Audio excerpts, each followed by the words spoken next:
where equality is just another euphemism for mediocrity, where participation is more highly valued than achievement, where just enough to get by is the new standard of excellence.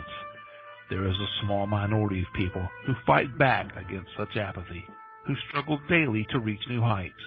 These brave few are the hope for the future, the bright shining light for the next generation. They are the ones who will lead us to the places we have never dreamed of, to the undiscovered country, to reach goals only a few can even begin to imagine.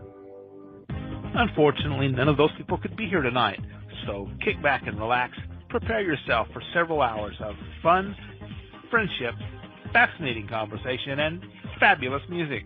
All those F's, that's an alliteration and kind of a radio trick. Speaking of radio, you're listening to the most popular radio station in the history of broadcast radio, at least among stations that originate from Chris's living room. It's Curious Times. Your host is a curious listener. Here she is, Chris. All right, hey everybody, welcome to Curious Times. I hope you're hearing me okay. Please let me know if there's a problem. Trying out some different things with the sound. It is Wednesday, April 5th. Barbara DeLong is back, and so we missed her last month, and very glad to have her back today. We're going to talk about some stuff, and then if there's somebody in queue for, oops, that's Jamie. I'll mute you. Somehow you got unmuted, Jamie. We'll take some calls if there are some. There looks like there's at least one. And then if we run out of stuff to talk about and run out of callers, we're getting out of Dodge and calling it an early night. So it is like 10 p.m. For Barbara where she's at, and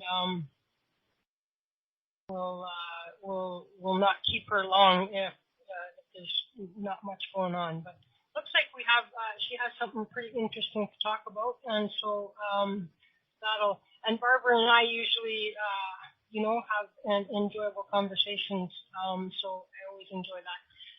What's coming up is tomorrow's Amy Kavanaugh, Friday, Salva Dutton, Saturday, Yvette Howell, Sunday, Monday, off, Tuesday, Melissa Bruce, Wednesday, Kathleen Moore, Thursday, well, that's a whole week in a day, so that'll be Jen Young, of course, and so, Barbara DeLong, you guys all know, and anybody who doesn't know Barbara is living under a rock.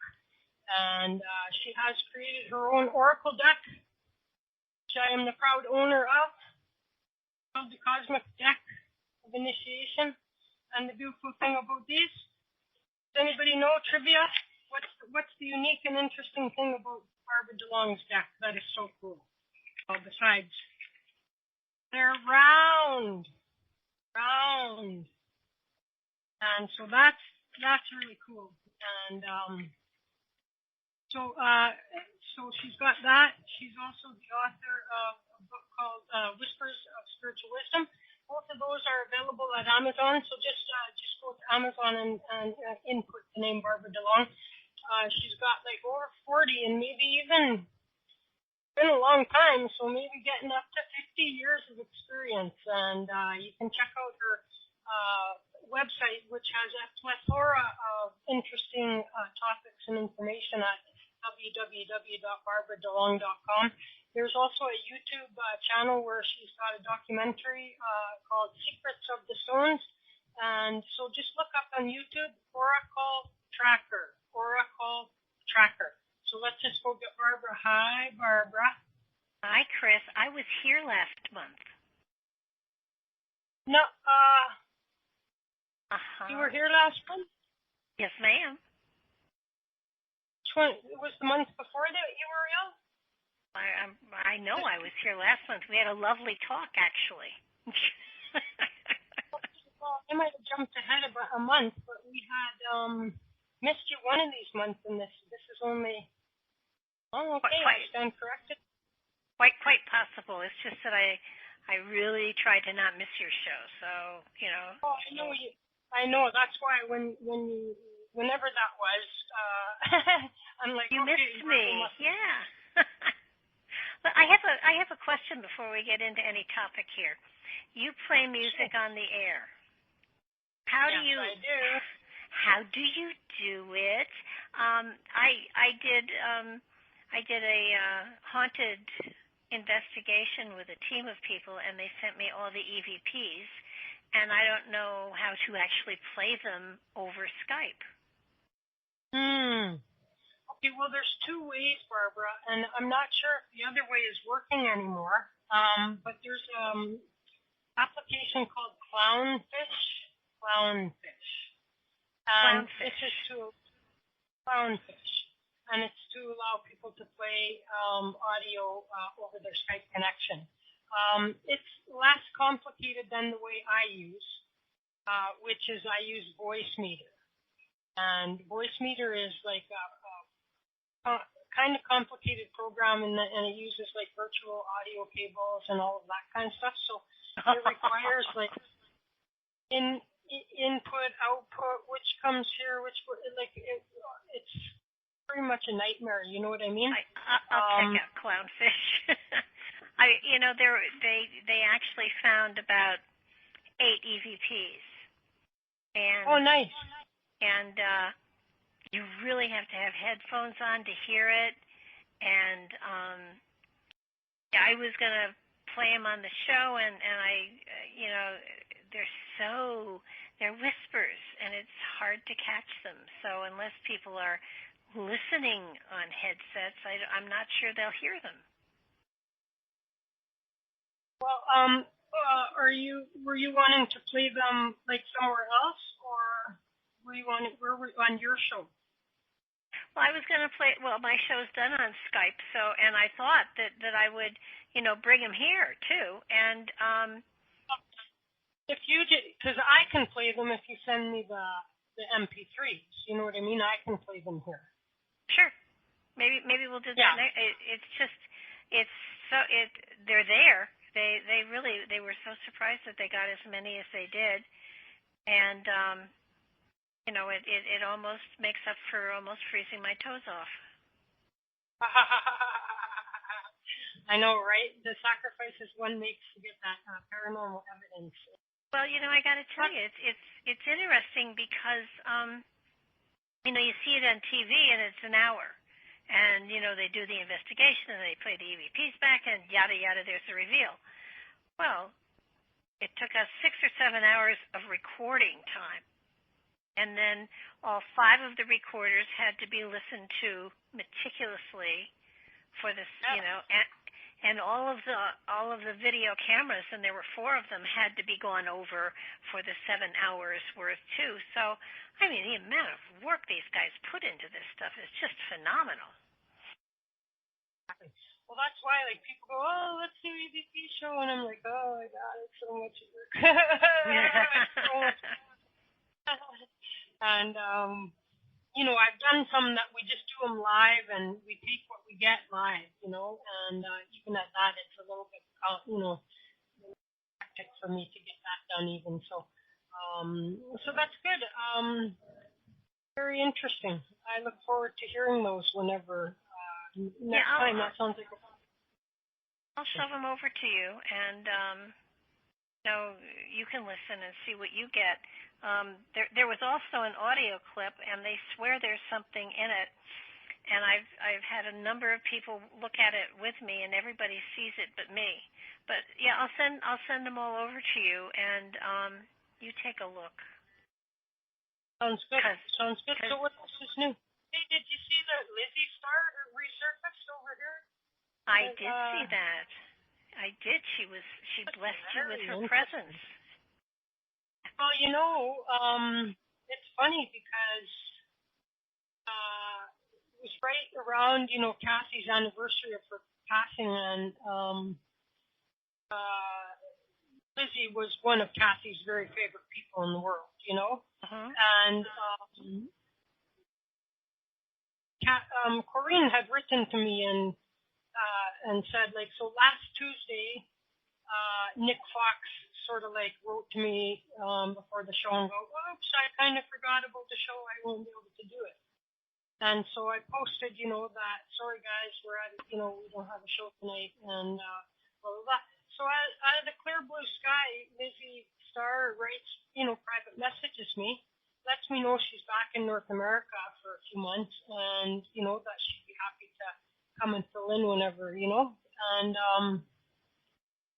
so meanwhile, Corrine now nobody knows this because this was still on a private message, Then Corrine writes me and goes, Chris, I've been trying to communicate with Kathy, and she goes like she's trying to get a message to you, and all of this kind of stuff, and I go, well, maybe message received, you know what I mean? Because that's very cool. I'll tell you after, but I kind of have a feeling Kathy may have had a hand in that, and so anyway, it was nice to hear Lizzie again, and I know you used to do a number of shows with Lizzie, and I've been texting with her back and forth, but unfortunately, my show's booked up until August, so there was no way I could, snag her, because I'm not about to bump somebody. So, I'll get her next time she's in the country. Yeah. So anyway, what else is new with you? How's things? Oh, things are okay. Like I said, I'm having a lovely time booking people for the show, and I've got some really fascinating people coming up, and it's a lot of fun. People, a lot of the paranormal stuff and a lot of spiritual stuff, and Renee is going to do the show again sometime. I forget when, but she's booked in the show, and so it's... No, you must rate, because I can't get Renee, you know what I mean? You must rate. I only, work for her.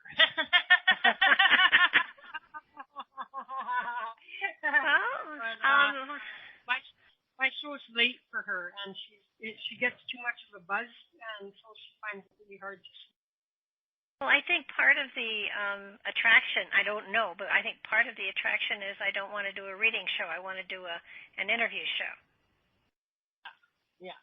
And I think under those circumstances, a lot of these people that have been in the field for a very long time, something that people don't understand is the amount of knowledge and wisdom that they have is just profound. And it doesn't come out, when they read people and stuff like that. And so being able to interview them and let people get some idea as to the depth of wisdom that they have inside of them is an exciting thing for me. And Renee is certainly one of those people. She is so intelligent and so talented and so gifted. And, she can read, but she has so much else to impart as well. And she has nothing to prove. I have nothing to prove, so we can sit and talk. Well, she's so authentic, and that's what I enjoy so much about, the people that I, enjoy are the ones that are not, one sort of person on there and a different person off there, Like you and I, we both know you and I are not a bit different on off there. You know what I mean? And that's the way I like it. That's the way I like it.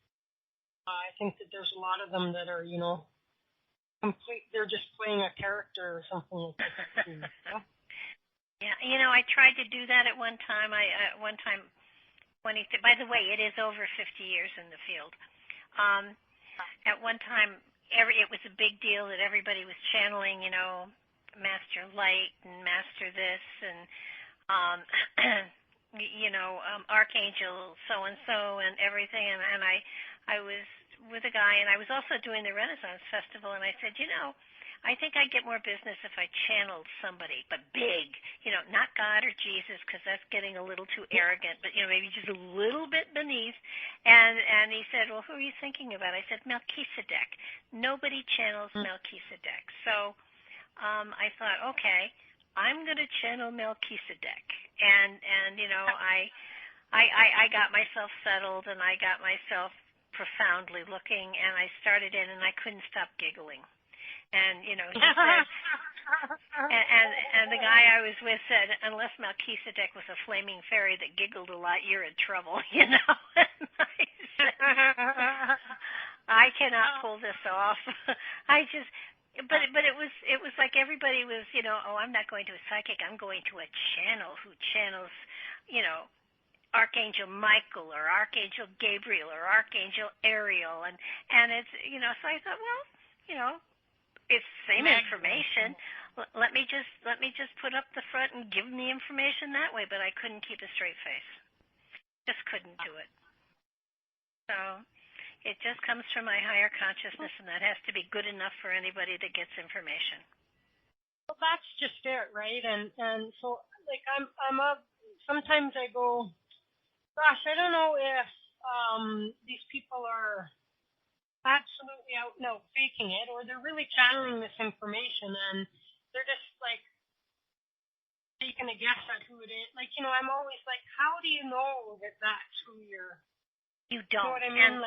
And in my opinion, and it's just my opinion, it's not written down yet any place, but when I write it down it will be, I truly believe that all of us who channel through our own, the spirit we have within our higher consciousnesses, and that taps into cosmic consciousnesses. And that means that the level or the frequency of Archangel Michael is out there, of Jesus is out there, and so they're hitting into a level of consciousness, and people aren't secure enough within themselves to say, this is what I'm getting.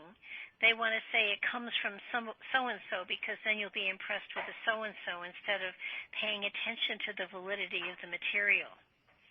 And that's my, I've been around channelers for a very long time, and it used to be that the show was necessary, but it's not necessary anymore. And because of that, people should be comfortable with, I'm going into my higher consciousness, I'm attaching to yours, and I'm drawing whatever the cosmic energy wants you to hear and know. And if that's not good enough for somebody, then they can go find somebody who is probably a fraud to a certain extent. But with a lot of these people, I firmly believe that they are tapping into that individual instead of that level of consciousness. Yeah, and then there's some that I think they know that they're out and out, faking, and I'm not going to start naming them, but well, there's one real good one that has, well, there are two that have been proven a fraud, but the one that I think is the most profound is Jay-Z Knight and Ramtha. Now this goes way back, but she was genuine at first. She was absolutely 100% genuine.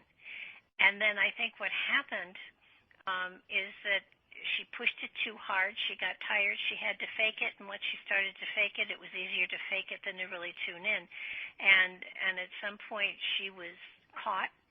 And not that she, cheated people as much as she cheated herself, because they would see her, she was channeling Ramtha, taking people on a walk through the desert, and people would catch her hiding behind a rock having a cigarette. Now, not in the character of what Ramtha, that 3,000-year-old man, would have done. And then she, in readings, would tell people that they should invest in her farm and buy her horses, and right there you see where it was turned into a money thing, She put on a great show. She put on a great show. I looked her up a few years back, and some people used to have great faith in her. You know what I mean? And, Shirley MacLaine was one of them. Oh yeah. Shirley MacLaine, like she sure took a lot of hits early on, and she stuck to it, all this metaphysical, spiritual stuff, and good for her. She stuck to her guns. She did, and I met somebody who worked on one of the videos that she was doing, and there was someone.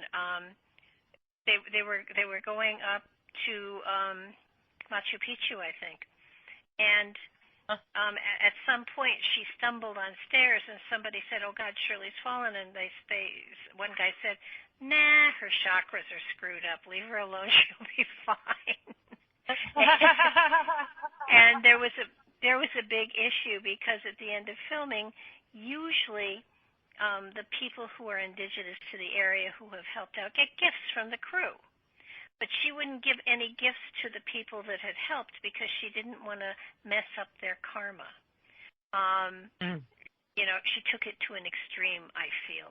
But the woman runs orphanages. She does whole bunches of stuff for children, and I mean she's definitely a philanthropist. And yes, she's taken a lot of hits, but she was one of the first ones out there that, you know, out on a limb, or I forget what all of her books were, but she did write a ton of them, and she was very serious about her spirituality.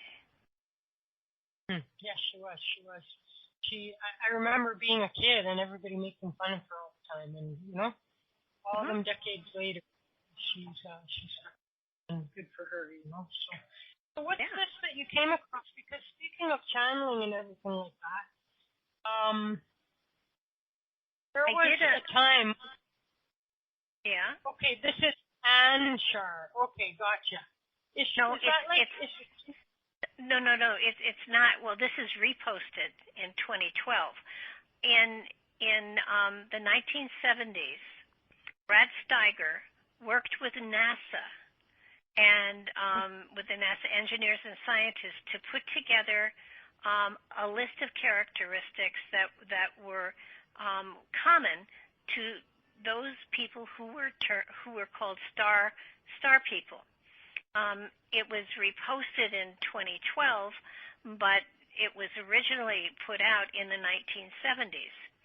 And the reason I went looking for it was I had somebody on my show who has coined the term exo-consciousness and written a huge book about it. And she had never seen this list either, so I dug it out, and I thought she had, in her glossary, she had a number of terms that related to people who were of extraterrestrial consciousness that were actually manifesting it. And it says here, the characteristics below manifest as a result of higher dimensional, more advanced soul of extraterrestrial origin, taking Earth embodiment either as an incarnate at the moment of birth or as a walk-in, a soul transfer in later years. These volunteers bring with them a higher frequency, more intense level of energy and consciousness than that of the average soul here on Earth would usually manifest. And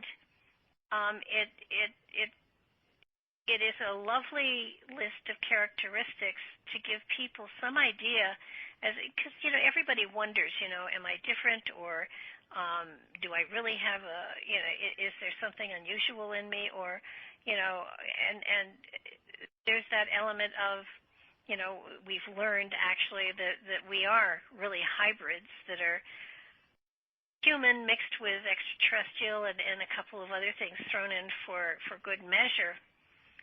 But that doesn't mean that we're going to manifest those talents and gifts within this particular reality.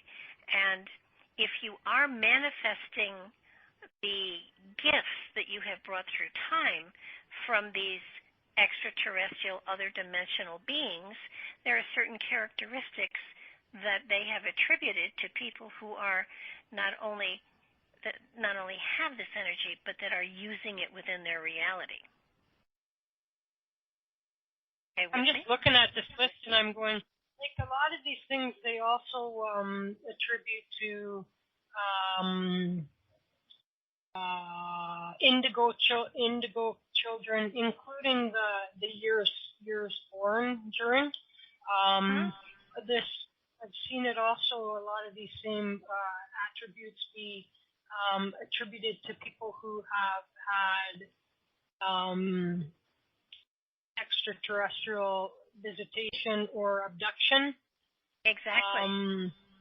And so, I mean, I can go down that list and check off probably 90% of it anyway. You know what I mean? But you know, what's fascinating is that this was done in.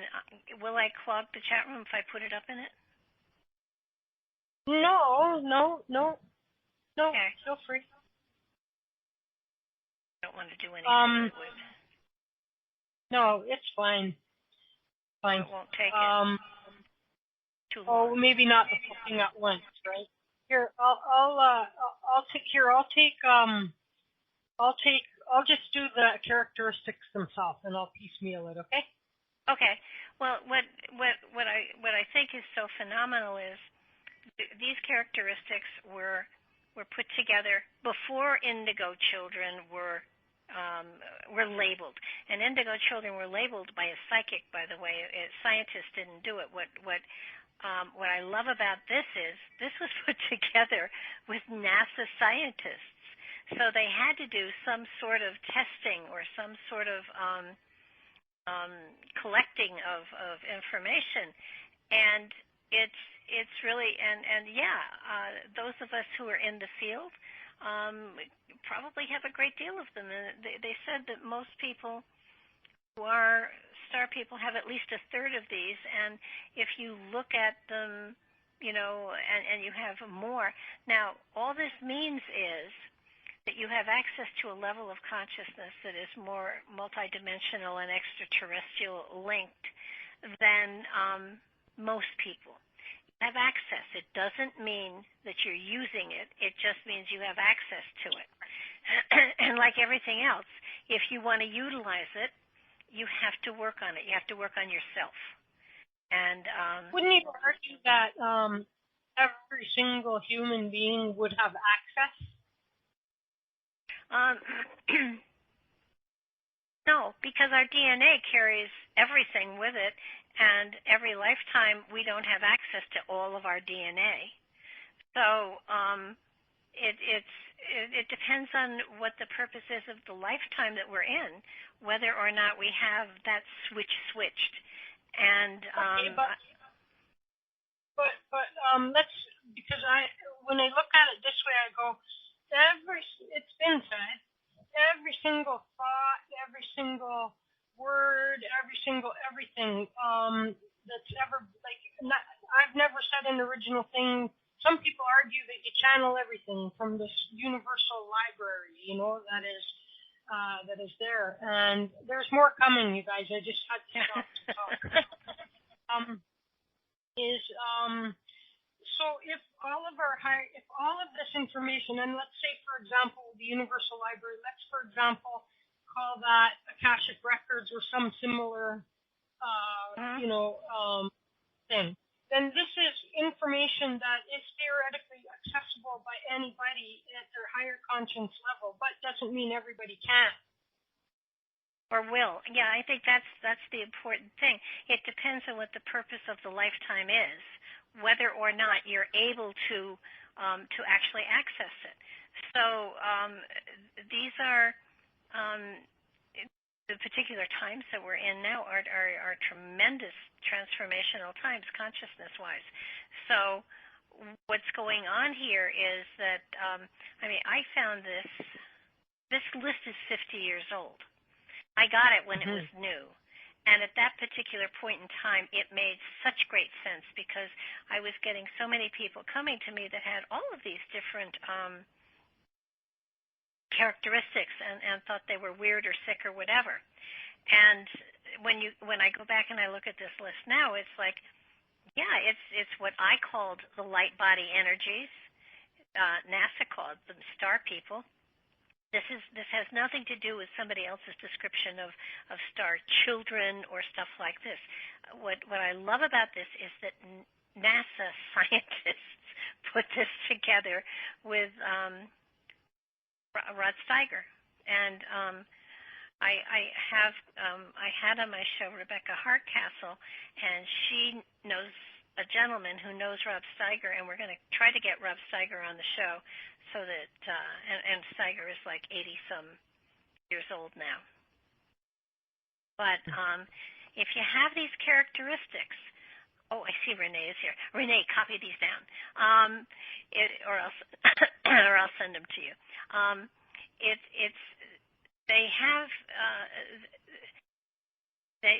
They sort of are a great validation to what you wonder about yourself. If you truly, and everybody could fudge and say, well, I have all of those, but do you really? And the ones that you really can identify with, if at least a third of them you can identify, it gives you validation to sort of keep going.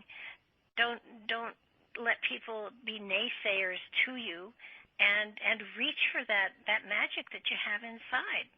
And that's what I love about it. It's so validating for people that, am I crazy or or just weird? And probably it's a little of both. But if you have these kind of senses about you, and like I said, the list is years old, but NASA put it out. Now imagine what kind of list they may have today, if they have one. Yeah. Well, so the whole list is now in there, guys, and I hope I didn't miss some. Yeah, I think it's all there. And I hope I didn't miss some. So let's see. Okay. So you got a lot of them for sure. I look at that, like some of them that stand right out at me is like when I was a young kid, I articulated, these are not my people, in reference to my parents. And I had an understanding that they were just where I was supposed to be until I could be old enough to take care of myself. And a whole bunch of us, and then, my whole thing with 1111 has been well documented over the years, and on and on and on, and so very interesting list. But again, if you look up characteristics of indigo children, characteristic of star seeds, characteristic of UFO abductees, you will find that those three lists will be alarmingly. So then I start this part, but then it comes with the rainbow children and the crystal children and the this kind of children and the that kind of children. I'm all like, oh my God, you know what I mean? And I just go like, we're just. Well, when you're talking about the children, I think people should leave children alone and not analyze them or label them ever. And so indigo children are very much like English as a second language. Indigo people, the term indigo children was coined by a psychic. And I think what gets me is everybody goes around talking about like it's a scientific label that the scientists said. And no, it was a psychic that termed it, and people were off and running with it. The reality is, children today, all of them are wired a little bit differently.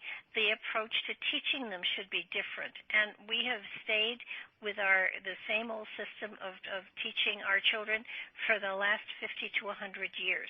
These children come in with greater awareness. They come in with greater curiosity, and they should be taught differently.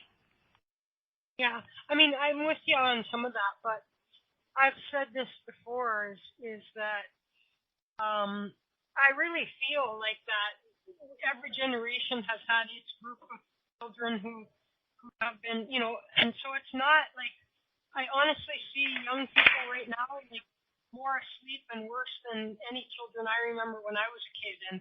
But then there's a whole group of them that are super conscious of the environment, and they care a lot about that kind of stuff. And so very like the not the little kids right now, but the young adults that are now out there, a great deal of them lack the same work ethic and all of these kind of things, and so I think it's like any group, like all cops are not good, all cops are not bad, and so I don't really know if I can say for sure that, kids in general these days are much more enlightened, much more psychic, much more anything. I think that there's always in every generation outstanding ones that, come to our attention. Well, I'll go along with you on that. The only thing is that happily people are now recognizing the fact that they are different and are not putting them in mental institutions or stuff like that. That's right. And so maybe it's not the kids that are being different, it's that we've learned to grow to understand that a different way of learning is important for everybody. Absolutely. There's more acknowledgement, every year that they do these kind of polling where they ask people, do you believe in paranormal, do you believe in ghosts, do you believe in life after death, do you believe in psychics? Every year that number kind of increases, you know what I mean? And so that comes, you're right, like we always say, like the younger kids these days, in many cases, because I'm sure there are some that are still growing up in households where if they're extremely empathic, they're still being mistreated by the parents. It's not being understood by the parents, and they're calling them like crybabies or this or that and all this kind of thing. But there's greater awareness, and with that comes better support. I mean, we have people that call all of our different shows, right? And they go, my child, and that's in fact what brings some of the people out to shows like ours is that they have a child that, is seeing things or having experiences that they're seeking, that the parent is seeking to understand so they can help the child with, not slam the child down for it and scare it out of them and tell them to don't be ridiculous and like all of that kind of stuff. Yeah, no, I children that were unique and that saw things, and today people are more supportive of them, and so that they don't have to hide and pretend until they're older when they have control of their lives. And psychological impact of that psychologically shouldn't be understated.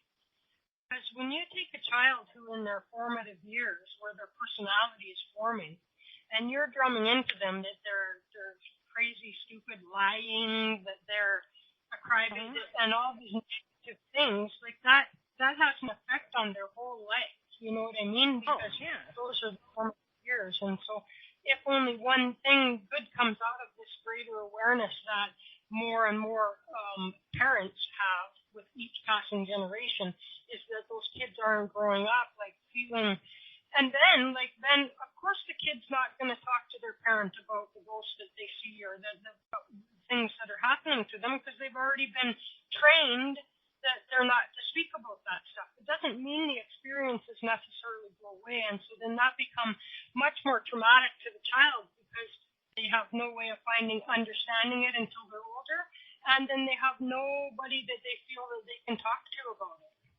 Exactly. No, it's really amazing that, but on the other hand, there are children who have a spiritual metaphysical leaning, and often they come in, often they're aware of far more than we give them credit for. So, I think that they're easier to spot today than ever before. They're not hidden away, and they're not, people aren't trying to, for the most part, they still try to make everybody right-handed instead of, honoring the left-handed children. That still goes on. So it's a matter of understanding and the consciousness of humanity as a whole. And, when you find children like this that are gifted and talented, look at what they did right after World War II with MK Ultra and all of that. They looked for these psychic children, and they experimented on them, for Christ's sake. So, it's kind of, there at least is an awareness that they're out there, and hopefully outside of that, they are treated better than they used to be.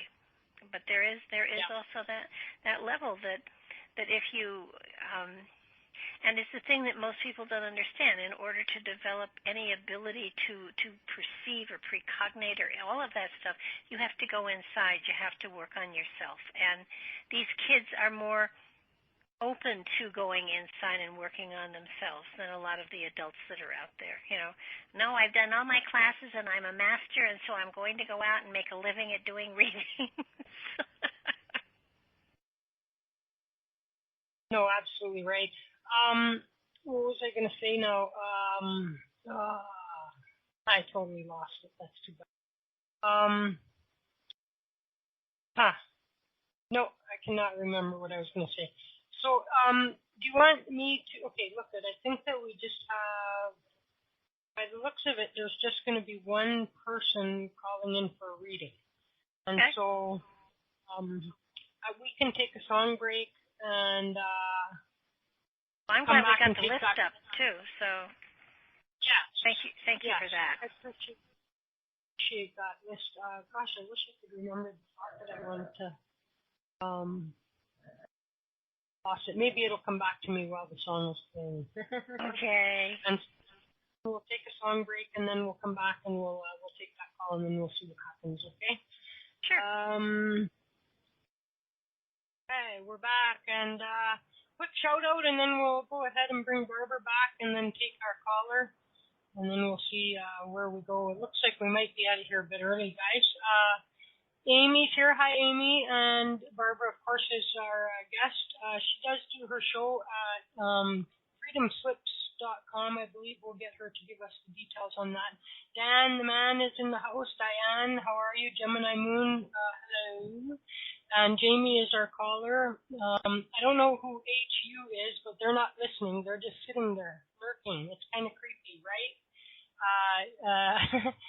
Jamie, again, Marie. Hi, Marie. Hi, Renee. Medium Renee Richards, who goes on Barbara DeLong's show, but not Chris's show. I'm kidding. Tiffany, it's been a long while. I should have played Tiffany's song. Maybe we'll play it on the way out of here.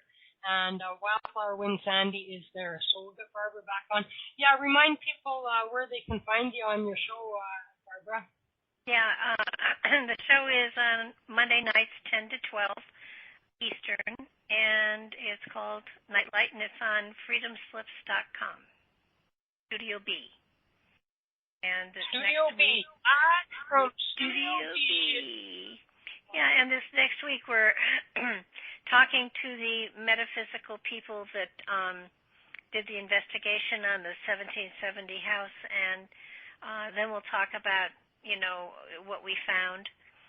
But I'll send the EVPs to you, Chris, see if you can, hear them, and if you can, then we can use them on your show sometime. But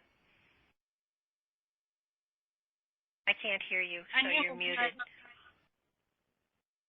Can't hear me? No, now I can. I think there's a lag between your mouth and the microphone or something.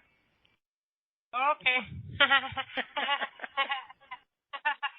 I'm not going to say anything about that, but anyway.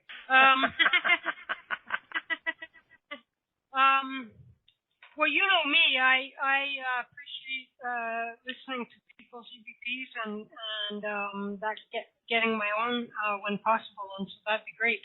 I'll have a good listen to them, and next time you come on, we can play them and talk about them. And oh, that's great. We'll talk about them as if they're not even here.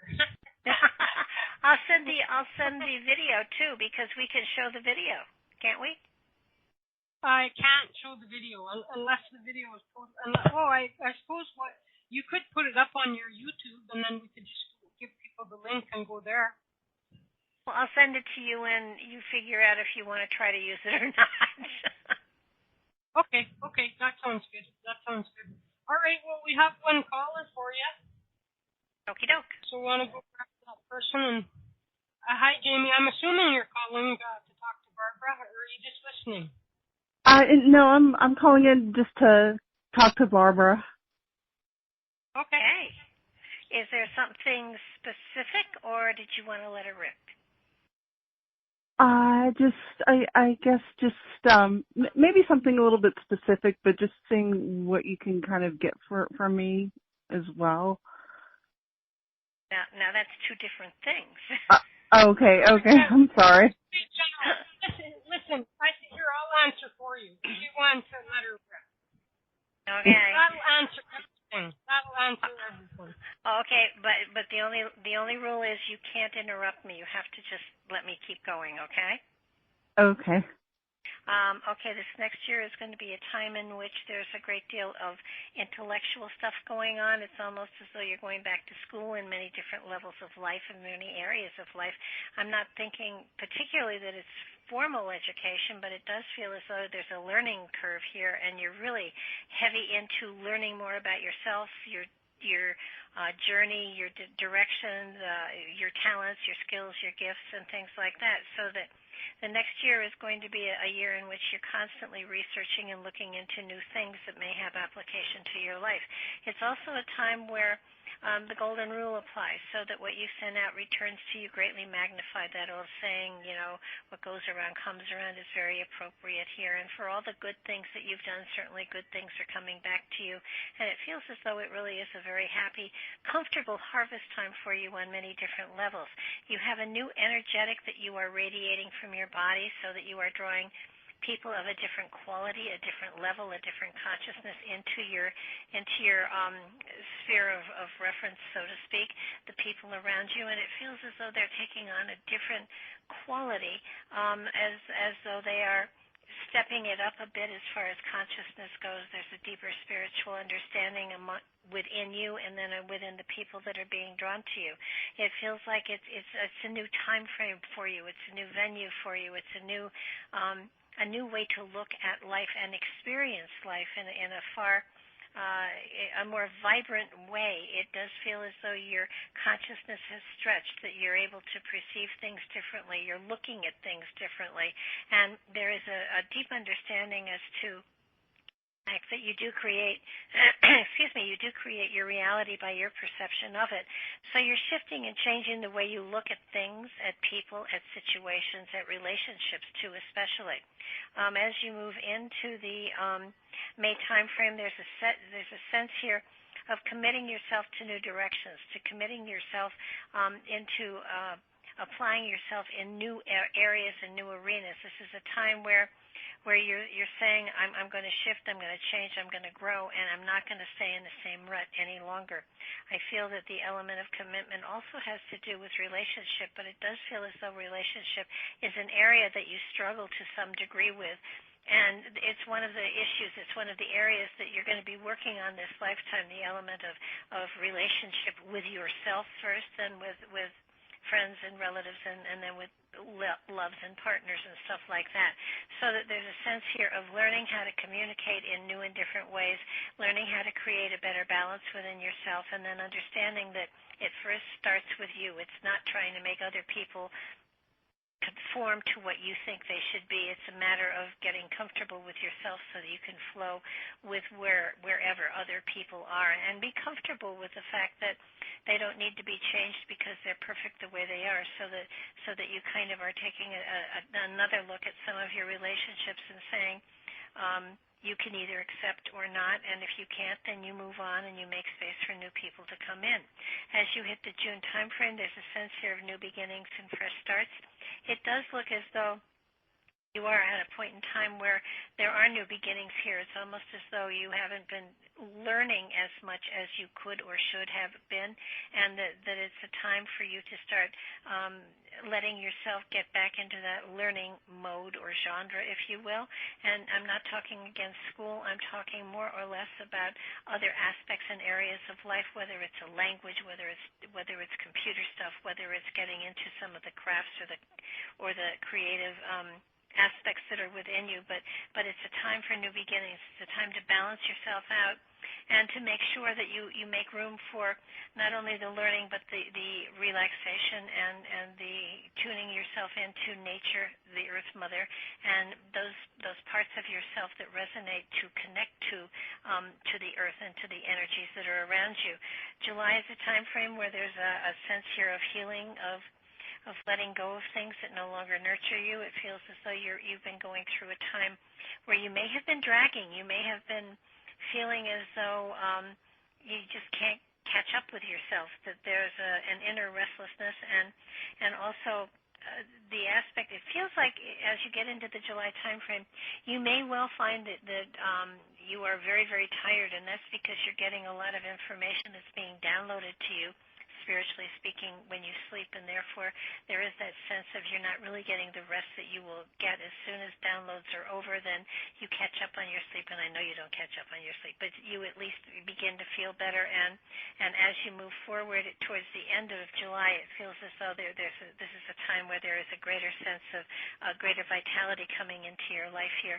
August, you have the law of karma, and that would suggest that you're having people who you've been with in past lifetimes are flowing into your life, and so that you're meeting people that you feel like you've known forever, and you haven't, but you have in many different ways, so that you're meeting new friends, new acquaintances, and there's the element here of teachers coming into your life, so that there will be people that will help to provide lessons for you to sort of get over some of the humps that you've been facing over the last year or so.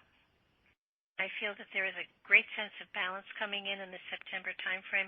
A lot of looking at life and understanding that you need to have, you need to have the work, and you need to have the learning, and you need to have the joy, and you need to have the celebration. So there's a sense here of making sure there's a balance in your life, because it feels as though you've been a little bit out of sync over the last couple of months, and that balance is something that's really important for you.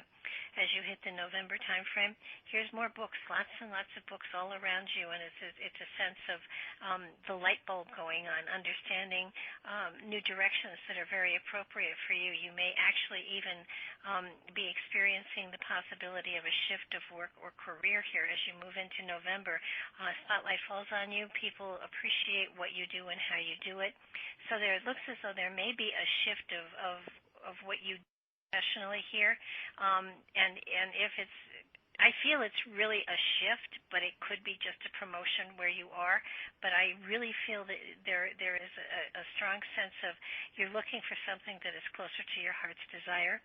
As you move into the December timeframe, there's a sense of more creativity coming into your life, communicating more and more with not only your higher consciousness, but those around you. It feels as though barriers are coming down. And so I see you talking to large groups of people, being comfortable in large groups of people, and adding more creative endeavors to your life than you have at this moment in time. It feels as you've put a lot of stuff aside. And it's time to sort of get going on your creativity, because that opens the creative channel that allows spiritual energy to flow into your life and reality. September has a sense here of a greater flow of energy. It feels as though as you hit 2018, the flow of energy that you're working with is going to smooth out, so to speak. There's not going to be the roller coaster ride feeling that you've had over the last little while. And it feels as though it's a time in which you go with the flow, and at this particular point in time, and I'm talking January, you are more familiar with that where the flow is and how you know if you're in it or just close to it, so that as you get to January, there's a sense of going with the flow and feeling yourself drawn forward into new relationships, especially as you hit February. Here's where a greater understanding of relationships on all levels, and this seems to be an area that you're really focused on. Understand that the first relationship, the most important one, is with yourself. And most of us figure, I know who I am, and therefore I need not work on myself. And the reality is there's always work we can do on ourselves. There's always changes we can make. There are always areas that we can apply a greater sense of compassion and insight and value to, that will enhance how we are with other people as well. As you hit the March timeframe, there's a sense here of finding the pieces of a lot of the puzzles you've been working on. It feels like you're questioning a lot of things in your life, and by the time we hit into the March timeframe, there's a sense here of some of these pieces falling into place. They have to fall into place on their own. You can't try to shove them into place. You can't go looking for answers. You have to let the answers come to you. If you go looking for answers, you're going to get an answer, but it won't be is really appropriate and true. So it's important that you wait for the answers to come to you instead of questioning other people. It feels as though it's a really good year for you. There's a lot of growing here, and there's a lot of forward motion. A lot of work, but it does feel as though it's a very beneficial and profitable year for you. Okay? Oh, okay. Yeah, that was just a lot. lot to intake, but pretty intense. I just one question in regards to like the May, June, like with these changes, is there like going to be like a out of state move for me? It doesn't feel that there's a move, but it doesn't feel that it's out of state. Okay. Okay? Okay. All right. Okay. Wildflower Wind asked if I used cards. I use my cards. I throw the Wheel of 13, and that's what gives me the months and the astrological houses as well. Okay. Thanks for calling. Great. Thank you so much. And there are archives. You can get an archive of the show and listen to that back if you need to. Yeah, I yeah. Yeah, okay. Usually it's a lot. Okay, Jamie. Thanks. Thanks so much. Take it easy. Thanks again. And you betcha. Okay, I think that's it, Barbara. So unless we have other things to talk about, we can call it an early night if you want. Okay, we can do that. All right. Okay, well, I'm going to find something to do for that hour, eh? Like have dinner? Yes, I could probably do that. Yeah, exactly. So I want to thank you, everybody. Catch Barbara's show. You can find archives of Barbara's show also, since some of you guys are here when she's live on the air. So find her archives right on her website, barbara-delon.com. And by the way, you can get lost for hours at her website, reading all kinds of amazing information and research that she has compiled and gotten there. So I'm going to get us, so until next time, Barbara. And yeah, we'll hopefully be able to get those EVPs on for next time. That'll be awesome. And in the meanwhile, I'm going to take us out of here with a song by Tiffany Sweet, who's sitting in the chat room right now. It's a song she wrote and recorded for her sister, who died in an accident. A police officer died in an accident, a boating accident. And so, beautiful, beautiful song. And so here we go. We're going to take us out of here with this. Oh, no. That's by Tiffany Sweet. Thank you very much for the beautiful song. Tiffany, thank you for being my guest so often and for so long, Barbara. And great, I'll go grab those, Barbara. Thank you for sending them. So we're going to get the heck out of Dodge then, you guys, and we're back tomorrow with our friend Amy, and she promises something new and different that we've never ever done or talked about, so that'll be interesting, and an adventure always with Amy. So thank you, everybody. We'll see you back here next time, and we're out of here in 3, 2, 1. See you guys.